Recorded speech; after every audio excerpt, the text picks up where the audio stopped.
எல்லாருக்கும் வணக்கம். நான் உங்கள் உள்ளம் நிறைந்த தோழி. நான் நல்லா இருக்கேன். நீங்கள் எல்லாரும் நல்லா இருப்பீங்கன்னு நம்புகிறேன். இன்றைக்கி ஒரு அழகான காதல் கதை பார்ப்போமா? வாங்க. ஒரு பெரிய சிட்டியில் ஒரு காலேஜ். கோஹெட் தான். கேர்ள்ஸும் படிப்பாங்க, பாய்ஸும் படிப்பாங்க. பஞ்சமே இல்லை சைட் அடிக்கிறதுக்கோ லவ் பண்ணுறதுக்கோ. ஆளாளுக்கு லவ் அப்படி தான் இருந்துச்சு. அந்த காலேஜில் கவிதா கவிதைகளின் அரசி போல் இருக்கிறா. பார்க்கவே அவ்வளோ ஒரு அழகு. அவளோட கண்கள், அந்த புருவம் சொல்லவே தேவையில்லை. வட்டமான முகம், நல்ல கலரு. எப்படி அந்த ஊர்லேயே இவ மட்டும் கலராக இருந்தான்னு தெரியல. எல்லாருமே ஆச்சரியப்பட்டு தான் பார்ப்பாங்க. பெண்கள் கூட அவளோட அழகை ஒரு செகண்ட் நின்று பார்த்துட்டு போவாங்க. அப்பேற்பட்ட அழகு. அழகும் இருக்குது, அவகிட்ட பயங்கர அமைதியும் இருக்குது. எதிர்த்து கூட யாரையும் பேச மாட்டா. ரொம்ப அமைதியானவ. அந்த காலேஜில் படிக்கிறா. அங்கே இருக்க பையங்களுக்கு பாதி பேர் கவிதாவுக்கு பிடிக்கும். ஆனால் என்ன, யாருக்கும் சொல்லத்துக்கு தைரியமும் இல்லை. கவிதா யாரையும் எடுத்து பார்க்கவும் மாட்டாள். எல்லோரும் கவிதா பின்னாடி சுற்றிட்டு தான் இருந்தாங்க. அவள் லாஸ்ட் இயர், இது 3வது வருஷம் படிச்சுட்டு இருந்தா. இந்த காலேஜில் பக்கத்திலே ஒரு பூக்கடை. அந்த பூக்கடைக்கு பக்கத்தில் தான் பஸ் ஸ்டாப். கவிதா தினமும் அந்த காலேஜை விட்டு போகும்போது பக்கத்தில் இருக்க பூக்கடையை பார்த்துக்கிட்டே தான் போவாள். கவிதாவோட கண்கள் வேறு எங்கேயுமே போகாது. காலேஜில் வெறும் படிப்பு மட்டும்தான். காலேஜை விட்டு வெளியே வந்தால் பஸ் ஏறினோமா வீட்டுக்கு போகணுமான்னு இருப்பாள்.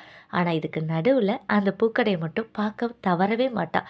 அதில் என்ன இருக்குது அப்படின்னா, அழகழகான பூக்கள் மட்டும் இல்லை, அது உள்ளே இருக்க சிவா.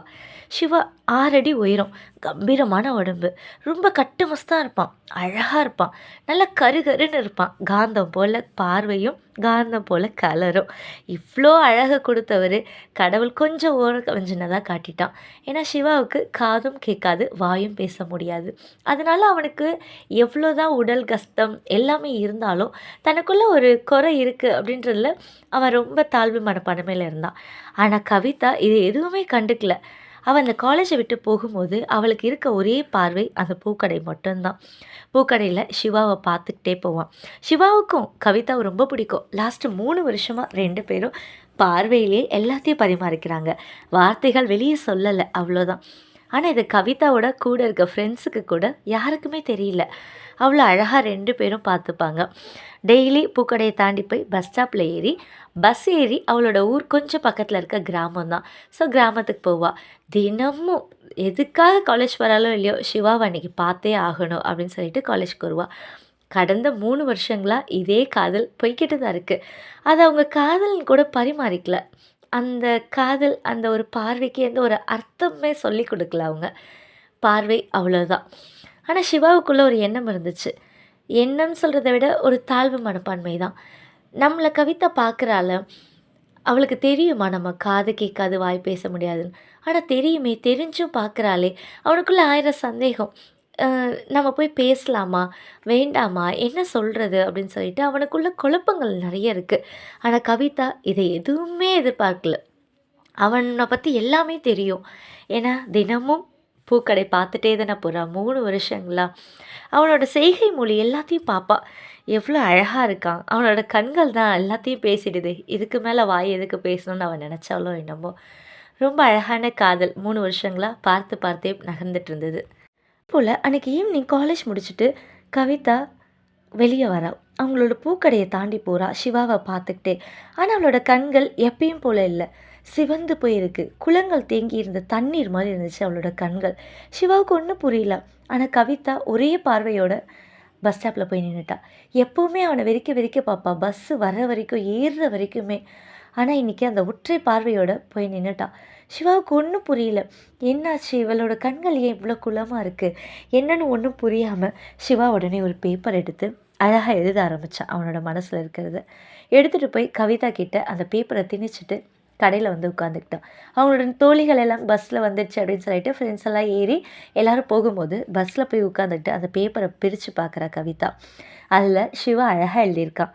உங்கள் கண்ணில் இருக்க கண்ணீரை விட உங்கள் புன்னகை தான் ரொம்ப அழகாக இருக்கும்.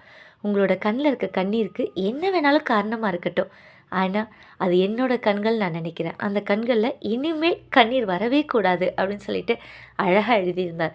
இதை பார்த்த உடனே கவிதாவுக்கு நெஞ்சமெல்லாம் துடிக்க ஆரம்பிக்குது. என்னமோ பண்ணுது, அவளையும் மீறி அந்த கண்கள் கண்ணீர் கொட்ட ஆரம்பிக்குது. உள்ளுக்குள்ளே அமைதியாகிறா. கொஞ்ச நாள் கவிதா வரவே இல்லை. சிவாவுக்கு ஒன்றும் புரியல. என்னதாச்சு, ஏன் தான் சிவா வரவே இல்லையே கவிதா, என்ன ஆயிருக்கும் அப்படின்னு சொல்லிட்டு அவனுக்குள்ளே நிறைய குழப்பங்கள். ஒரு வாரம் போச்சு. அதுக்கப்புறம் திடீர்னு ஒரு நாள் ஈவினிங் அதே போல் காலேஜ் முடிஞ்சதும் கடையை கிராஸ் பண்ணி கவிதா வரா. சிவா பார்க்குறான். அப்போ தான் அவனுக்கு உயிரே வந்த மாதிரி இருந்துச்சு. அப்பாடா வந்துட்டா, இவளுக்கு எந்த பிரச்சனையும் இல்லைன்னு சொல்லிட்டு அவனோட மனசு அப்போ தான் ஆறுதல் அடையுது. கவிதா எப்பயும் போல் வலை வீசின அவளோட கண்களை வச்சுக்கிட்டு சிவாவை வலை வீசி இழுத்துக்கிட்டு தான் போகிறான். சிவாவும் வச்சு கண் வாங்காமல் பார்க்குறான். கவிதா போயிட்டு பஸ் ஸ்டாப்பில் நிற்கிறா. பஸ் வருது. எல்லா ஃப்ரெண்ட்ஸுமே ஏறிட்டாங்க. கவிதா ஏறு ஏறுன்னு எல்லாரும் கூப்பிடுறாங்க. ஆனால் கவிதா ஏறவே இல்லை. நீங்கள் போங்க நான் வரேன் அப்படின்னு சொல்லிட்டு அந்த பஸ் போனதுக்கப்புறம் மறுபடியும் சிவாவோட கடைக்கு வரான். சிவாவுக்கு ஒன்றும் புரியல. ஐயோ நம்ம கேட்டது ஏதாவது தப்பாயிடுச்சோ வேறு ஏதாவதோ அப்படின்னு சொல்லிட்டு சொல்லும்போது மனசுக்குள்ளே படப்பட நடக்குது. அவனுக்கு வார்த்தைகள் எதுவும் வெளியே வரல. என்ன செய்கிறதுன்னு சொல்லிட்டு ஒரு மாதிரி நிறுட்டி போய் நிற்கிறான். அந்த நிமிஷத்தில் அழகாக கவிதா செய்கை மொழியில் உங்களோட ஆயுள் முழுவதும் நான் இருக்க தயார், என்னோட ஆயுள் முழுவதும் நீங்கள் இருக்க தயாரா அப்படின்னு சொல்லிட்டு அழகாக செய்கை மொழியில் கேட்கும்போது சிவாவோட கண்கள்லேருந்து கண்ணீர் கொட்ட ஆரம்பிக்குது. அவனுக்கு ஒன்றும் புரியல. ஏன்னா இவனுக்கு தெரிஞ்ச அந்த சைகை மொழியில் அவள் கற்றுக்கிட்டு வந்து இவளுக்காக பேசும்போது அந்த நிமிஷமே சிவாவுக்கு வார்த்தைகளே இல்லாத சந்தோஷம். இந்த உலகத்திலேயே இவனை விட சந்தோஷமான வேறு ஆள் இருப்பாங்களான்னு தெரியல. 2 பேரும் கை கோர்த்துக்கிட்டு சந்தோஷமாக நின்னாங்க. இப்போ இருக்க நிறைய காதலர்கள் தங்களோட பார்ட்னர்கிட்ட இருக்க சின்ன சின்ன குறைய கூட பெரிய பூதாகரமாக பேசுகிறாங்க. உங்ககிட்ட இவ்வளோ மைனஸ் இருக்குது, இவ்வளோ பிரச்சனைகள் இருக்குது அப்படின்னு சொல்லிட்டு. ஆனால் காதல் மனசுலேருந்து வரும்போது அவங்கக்கிட்ட பெரிய பெரிய குறைகள் இருந்தால் கூட அதில் நம்மளோட கண்ணுக்கு தெரியவே தெரியாது. உள்ளேருந்து நேசிங்க, உள்ளத்துலேருந்து நேசிங்க. அப்போது உங்களுக்கு அவங்களோட குறைகள் தெரியவே தெரியாது. நான் உங்கள் உள்ளம் நிறைந்த தோழி. சப்ஸ்கிரைப் பண்ணிக்கோங்க. நெக்ஸ்ட் வீடியோவில் பார்க்கலாம்.